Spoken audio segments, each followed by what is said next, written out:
그렇게 하면 돼요, 안 돼요? 돼요, 안 돼요? 돼요, 안 돼요? 당연히 안 되겠죠. 이런 분위기에서 누가 된다고 대답을 합니까? 그죠? 안녕하십니까? 루기파파 이 대표입니다.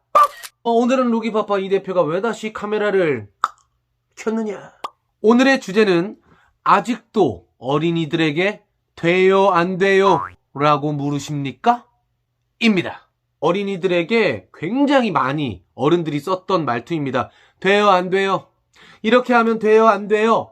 이거 굉장히 많이 썼던 건데, 자, 이 말투 문제가 많이 있다고 느껴지죠? 딱 봐도 우리 해결 방법을 한번 같이 이야기를 나눠보도록 하겠습니다. 돼요, 안 돼요를 왜 쓰게 됐는지부터 우리가 생각을 해봐야 돼요. 일단 어린이집이나 유치원에서 우리 자라나는 새싹들에게 주입식 교육이 아닌 아이들이 창의적인 대답을 할 수 있게끔 질문을 던져주자라는 취지로 시작이 됐던 겁니다. 물론 잘못 정착이 되었죠. 부정적일 때 사용을 하다 보니까 안 돼요, 안 돼요가 정해져 버린 겁니다.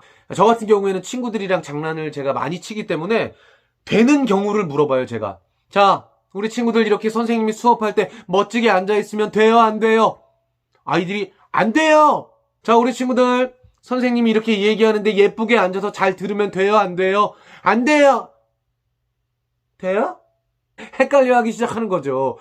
왜냐하면 여태까지 돼요, 안 돼요에는 무조건 안 돼요, 안 돼요라고 대답을 했으면 통과였으니까 무조건 돼요, 안 돼요, 안 돼요 했는데 어느 날 놀이 선생님이 와가지고 돼요, 안 돼요 했는데 안 돼요 말을 하다 보니까 이상해. 돼요? 저처럼 평소에 돼요, 안 돼요를 많이 쓰면서 양쪽의 질문에 대답을 할 수 있게끔 골고루 분포를 한다면 일단은 아이들이 앵무새처럼 무조건 안 돼요, 안 돼요, 안 돼요 하지는 않겠지만 그것 말고도 우리가 좀 더 생각해야 될 문제가 있습니다. 감정을 빼야 돼요. 돼요, 안 돼요에서 안 돼요가 나올 수밖에 없는 건 굉장히 부정적인 기운을 안고 있을 때만 돼요, 안 돼요란 질문을 쓰거든요. 미끄러운 바닥에서 그렇게 뛰어다니면 돼요, 안 돼요? 당연히 안 되겠죠. 이미 돼요, 안 돼요는 혼난다고 느끼고 있기 때문에 안 돼요가 나올 수밖에 없는 겁니다. 감정을 빼세요. 감정을 빼고 돼요, 안 돼요가 원래는 알쏭달쏭처럼 쓰여져야 되는 거예요.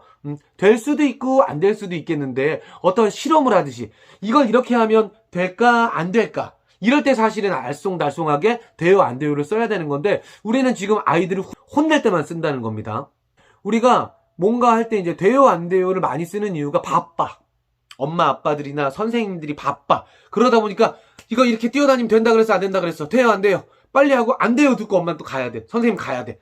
자, 근데 원래 정말 창의적인 대답을 원하고 아이들을 깨어나게 만들려면 이런 돼요, 안 돼요, 1번이야, 2번이야 객관식이 아니라 주관식의 문제를 내줘야 되는 겁니다. 이렇게 매끄러운 바닥에서 뛰어다니면 왜 안 된다고 했지? 라고 물어보는 거죠. 왜 안 된다고 했지? 또는 이렇게 딱딱하고 매끄러운 바닥에서 뛰어다니면 어떤 일이 생길 수 있다고 했지? 이렇게 물어보는 거예요. 그러니까 왜나 어떻게를 끼워서 물어보는 거예요. 왜 안 된다고 했을까? 어떻게 될 수 있다고 했을까? 라고 물어보면 아이가 생각해서 대답할 수밖에 없죠, 이거는. 그러니까 이거는 양자택일이 아니라 자기가 생각해서 대답을 할 수밖에 없게끔 만들어주는 겁니다. 하지만 많은 분들이 바쁘잖아요. 선생님들은 특히 바쁘고 엄마 아빠는 바빠도 해야 되기는 해요. 왜냐하면 내 자식이니까.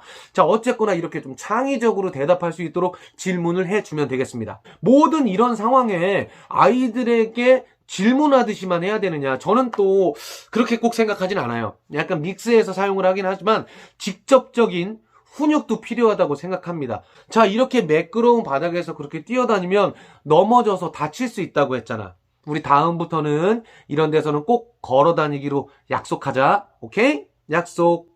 이렇게 질문이 아니라 바로 직접적인 부드러운 훈육으로 넘어갈 수도 있습니다. 자, 지금까지 제가 했던 말들 여러분들이 잘 생각해서 여러분들의 상황에 맞춰서 진행을 해주시면 되겠습니다. 자, 정리하겠습니다. 돼요, 안 돼요 물어보실 거면 감정을 많이 빼야 되고요. 가급적이면 알쏭달쏭한 그런 상황에서 될까 안 될까, 될까 안 될까 이런 형식으로 물어보시라는 겁니다. 꼭 돼요, 안 돼요 이렇게 하지 마시고 가급적이면 어떻게, 왜 라는 단어를 넣어서 질문 형식으로 물어보듯이 훈육을 한다라는 겁니다. 이렇게 하면 다칠 수가 있기 때문에 하지 말라고 했잖아. 우리 다음부터는 꼭 걸어 다니기로 약속하자. 이런 식의 여러 가지 방법을 제가 제시를 해드렸는데 여러분이 상황에 맞게 사용을 하시면 될 것 같습니다. 부드러운 훈육에 대해서 부모님들이나 선생님들이 굉장히 답답해하는 경우가 있습니다. 눈앞에서 바로바로 고쳐지지가 않거든요. 부드러운 훈육은요. 하지만 자라나는 나무에 물을 준다고 생각하세요. 지금 내 눈에 바로 쑥쑥쑥쑥 자라나진 않지만 속이 꽉 찬 나무가 크게 자라나 있을 겁니다. 자, 오늘 영상은 여기까지. 이렇게 강의를 잘 듣고 나서 구독, 좋아요 누르면 돼요? 안 돼요? 구독, 좋아요 누르면 돼요? 안 돼요? 돼요. 빠?